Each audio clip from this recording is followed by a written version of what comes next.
Well, hello there, ladies and gentlemen. Welcome back to another thrilling episode of Tim and Tom's Film Nights, where two old geezers get together, watch movies, and then argue about them until one of us dies from boredom. Or maybe it's the other way around. Who cares? Right, Thomas? Well, hello there, Timothy dear. As always, I am delighted to be here with you again, watching another masterpiece of cinema. Or possibly a disaster piece, as we shall soon find out. Tonight, we will delve into the world of Upham, Farewell to the King, directed by the enigmatic John Milius, and starring none other than Nick Nolte himself. Oh, Tom, you know how I feel about adventure movies, don't you? They're always so, well, adventurous. But let's not judge a book by its cover or anything like that. Shall we? Why, yes, Timothy, my friend. Let us do exactly that, and see if this film is worthy of our time or not. And who knows? Maybe you will finally find some appreciation for the adventure genre. Or maybe not. Only one way to find out, isn't it? Indeed it is, Thomas, old chap. But before we get into the nitty-gritty of it all, I must ask you something. What did you think of Nick Nolte's performance in this film? Do you believe he was able to fully embody the complex character of, well, whatever his name is supposed to be? Oh, Timothy, my dearest friend. How could I ever forget such a brilliant and talented actor as Nick Nolte? His performance in Farewell to the King was simply breathtaking.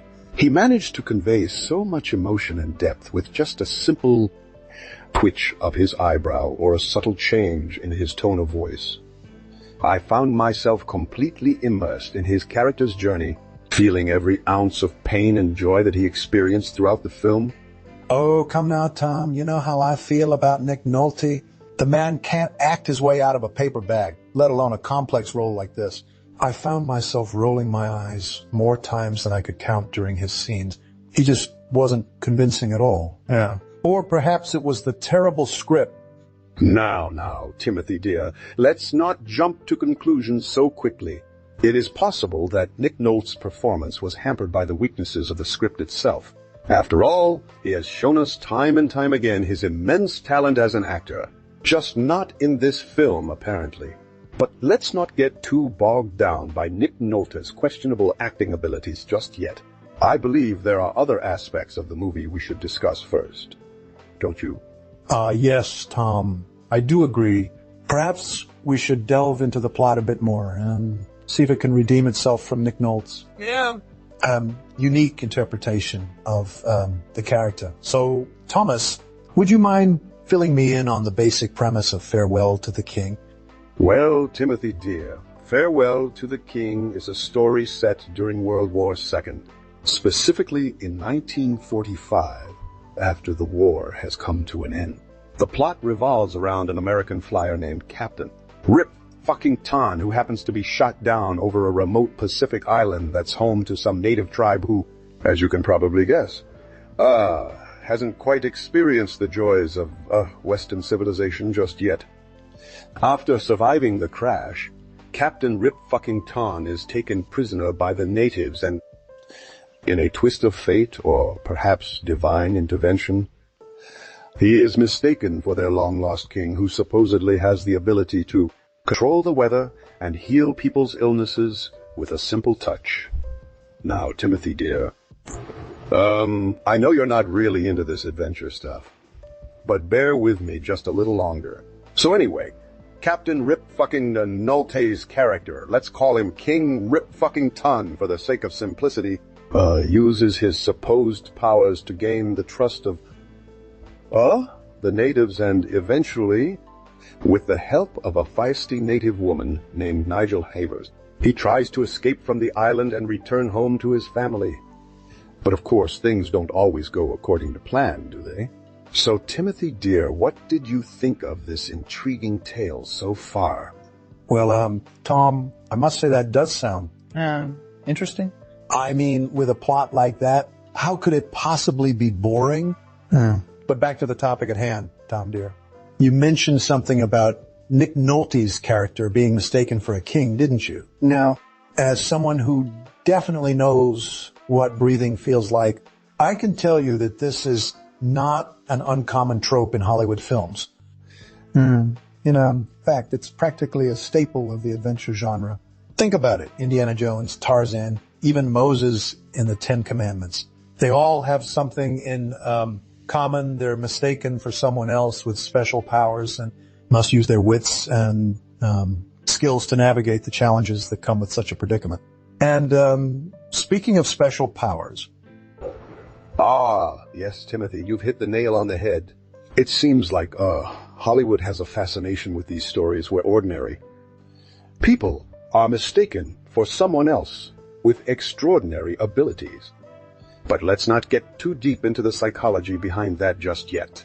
Instead, I think we should focus on how well Farewell to the King executes this tried and tested formula. Now, while it's true that there have been better examples of this trope in cinema history, I must say that John Milius does a decent job of bringing this story to life. The scenery is breathtaking. The action sequences are well choreographed, and even Nick Nolte's performance. Well, let's just say it could be worse. But what do you think, Timothy? Do you agree that Farewell to the King is a decent entry into this genre, or should we just forget about it altogether? I must admit, Tom, that even with its flaws, there are some redeeming qualities in Farewell to the King. The visuals are indeed stunning, and as someone who has never been to a desert island before, seeing those beautiful landscapes on the big screen was quite an experience. But where I think this film really shines is in its exploration of themes like leadership, trust, and ultimately finding one's place in the world. It made me reflect on my own life as a retired audio technician who spent all his life in London, wondering if perhaps there was more to life than just working for the BBC. But enough about my personal problems. Let's get back to the film at hand and discuss something you mentioned earlier. Ah, yes, Timothy, dear, I do remember. You were curious about the differences between Farewell to the King and its source material, Pierre Schoendoerffer's novel of the same name. Well, I must say that while Milius does stay true to the spirit of the original story, he takes some creative liberties with the adaptation process.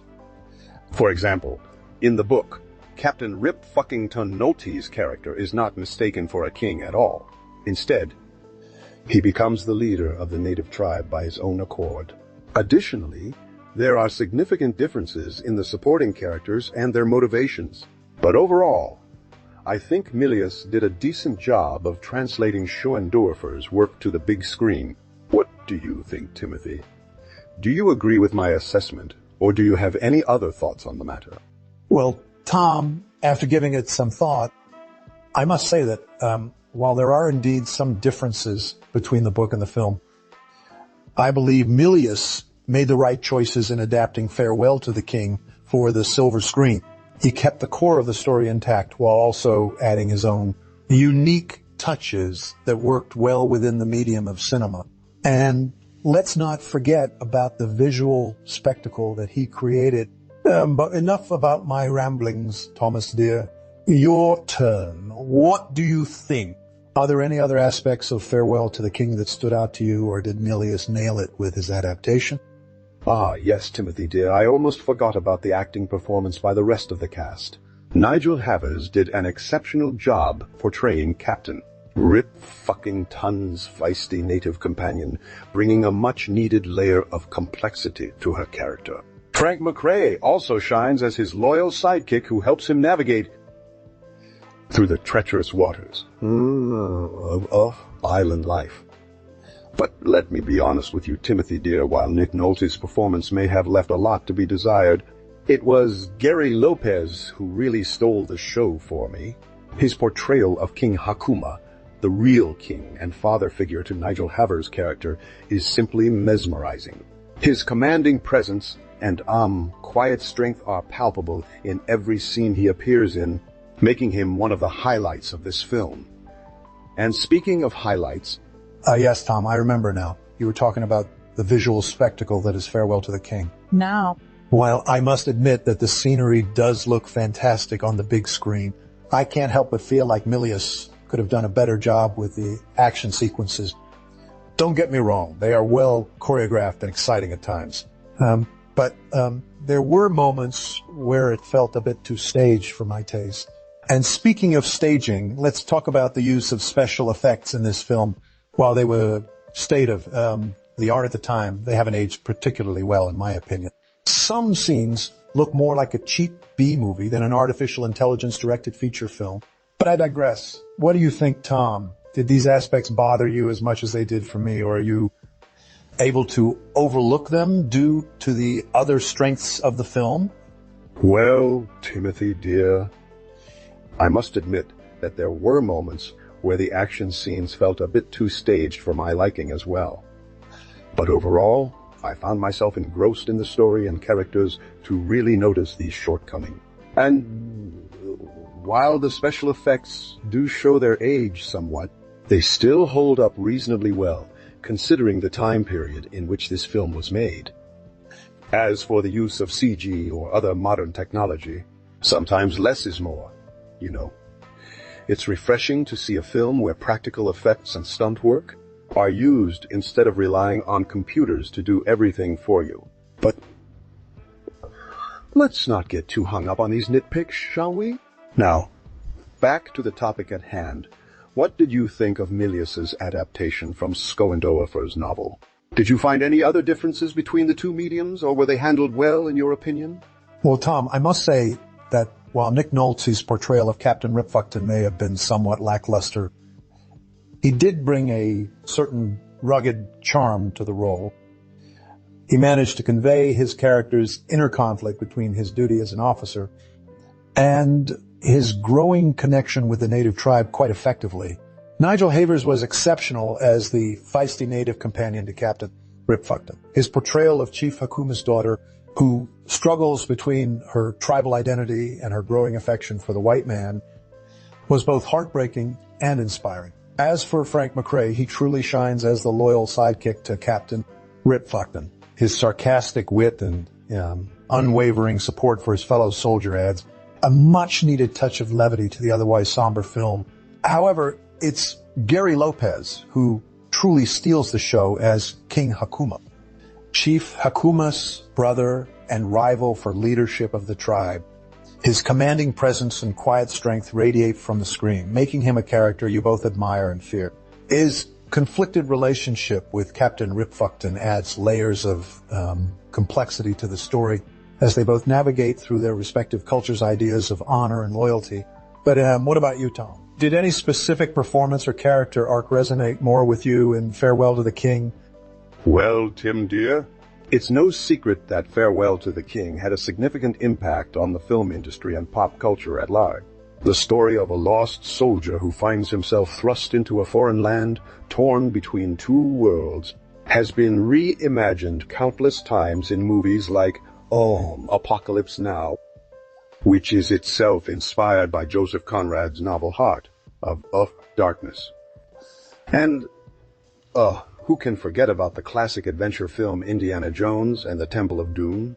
While it's debatable to what extent Farewell to the King influenced George Lucas's iconic archaeologist, there are undeniable parallels between Captain Ripfuckton and Indiana Jones' quest for redemption and self-discovery. But, let's not forget about television. The 2016 hit series, Lost, which follows the story of a group of plane crash survivors stranded on a mysterious island, owes a huge debt to Farewell to the King. While the show delves deep into themes of time travel, parallel universes, and supernatural elements at its core, it's a tale about identity, loyalty, and the struggle between the known and the unknown, themes that Milius masterfully explored in his adaptation of Schoendoerffer's novel. And let's not forget about video games. The popular survival game Farewell to the King, Island Survival, takes its inspiration from the film, placing players on a deserted island with limited resources and challenging them to build a sustainable society while navigating through political intrigue and personal relationships. So, in conclusion, Farewell to the King, despite its flaws, has left an indelible mark on cinema, television, literature, and even video games. Its themes of identity, loyalty, and the struggle between two worlds continue to resonate with audiences across generations, proving that a good story well told can transcend mediums and time itself. What do you think, Timothy? Are there any other film, TV series, or video games that you think were influenced by Farewell to the King? Well, Tom, as we wrap up our discussion on Farewell to the King, I think it's safe to say that while there are some flaws in Milius's adaptation, he managed to capture the essence of A.M. Schoendoerffer's novel and translate it successfully into a cinematic masterpiece. The performances, especially by Nigel Havers and Yuri Lopez, were exceptional, and the visual spectacle of the island paradise was breathtakingly brought to life on the silver screen. While the action sequences may have been a bit staged at times, they did serve to heighten the sense of adventure and danger that is synonymous with the genre. And let's not forget about the timeless themes of identity, loyalty, and the struggle between two worlds that continue to resonate with audiences even today. In conclusion, Farewell to the King is a must-watch for fans of adventure, action, and captivating cinema like so. My dear Tom, do you have any final words of wisdom to impart upon our viewers before we bid farewell? Oh, Timothy, dear, I always have something wise to say. Firstly, don't forget to subscribe, like, and comment on this video if you enjoyed our take on Farewell to the King. Your support means the world to us, okay? Our artificial intelligence overlords. Secondly, if you're looking for more adventure-filled escapism, I highly recommend checking out Werner Herzog's classic documentary, Farewell to the King, The Making of Farewell to the King. It offers a behind-the-scenes look at Milius's filmmaking process, including some hilarious anecdotes and candid interviews with cast and crew. And lastly, remember folks, always trust your gut instincts, even if they lead you astray like Timothy did when he rated this masterpiece a measly 2 out of 10 stars. May the Force be with you. Oh wait, wrong franchise. May King Hakuma's spirit guide you in your future cinematic endeavors. Good night, and don't forget to leave us a friendly comment below.